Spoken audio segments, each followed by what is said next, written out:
At one point, was I considered hooked? Was as soon as I heard it, just hearing straight heavy metal at the age of 10. And when I say straight heavy metal, I mean, just kind of like your Dios and Iron Maidens and Judas Priest. Yeah, I was hooked then. But then, as of anything, you get your first taste, you want more and more.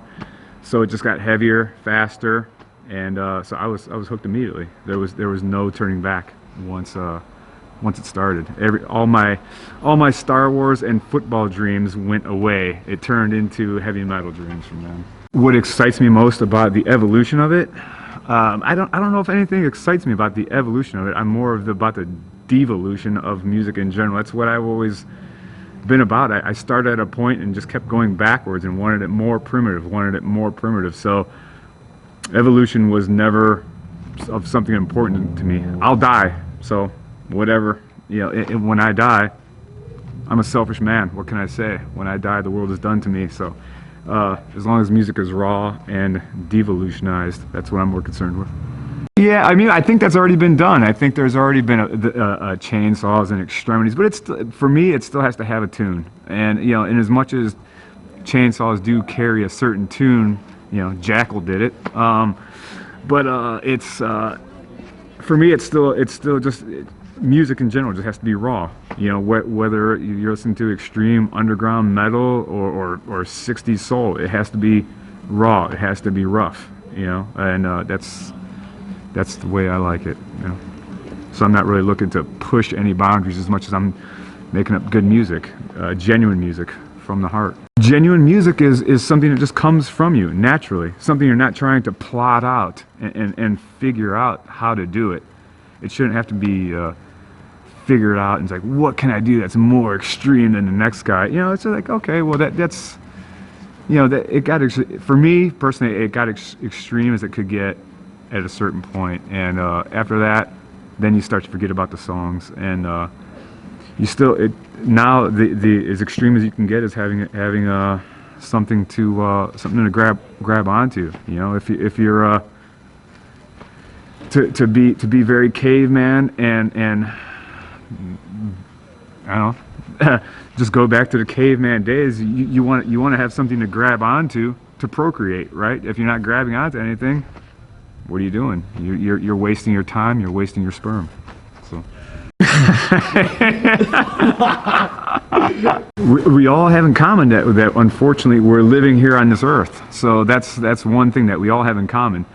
Other than that, I'm not too concerned with learning. That's not where I'm at. I'm concerned with experiencing, and I think that's the for me. But anybody else can do whatever the fuck they want. That's of course up to them. But yeah, I'm not here to teach anybody anything. I'm here to stand out in the 20-degree weather and have a nice chat with you gentlemen. Which I enjoy. Well, for people who don't know Cleveland, it's Midwest. It is Dead Boys. It's Michigan, Buffalo, the Rust Belt, Rochester. It's about going to work and coming home from work and being pissed off that you have to go to work and getting your aggression out through any means necessary. And if that mean is holding a guitar or screaming in a microphone, then that's what it's about. On a personal level, I mean, it's given me is goofy as it sounds, but it is my existence. I mean, since that age of 10, I didn't do anything else. I had no fucking stamp collection. I didn't care about like going to college. I didn't care about any of that stuff. The only thing that mattered is playing music, listening to music, hearing live music. So without that, what have you got? I'm sleeping in a fucking ditch somewhere, So or going to work and just being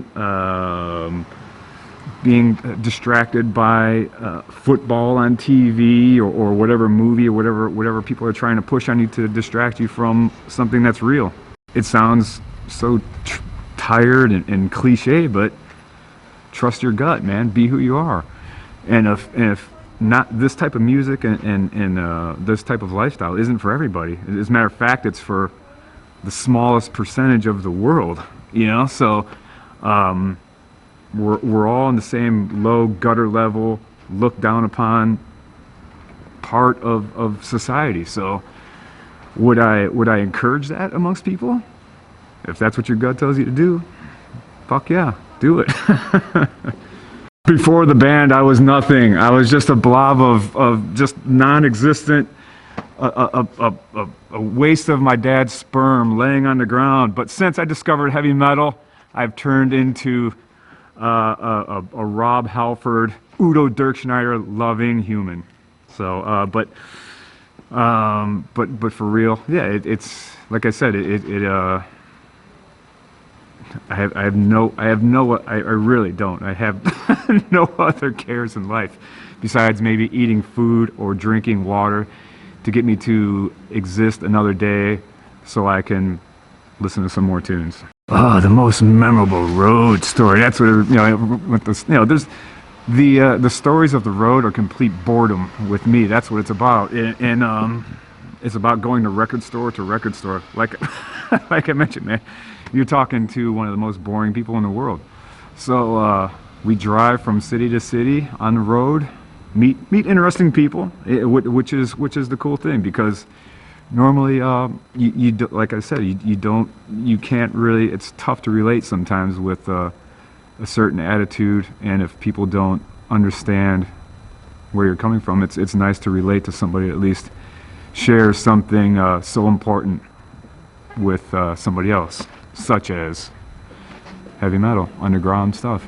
The most rewarding part, I mean, the I don't know how to do stuff DIY, like fix your toilet and do stuff like that. Now I have no idea how to do that stuff. That's not me.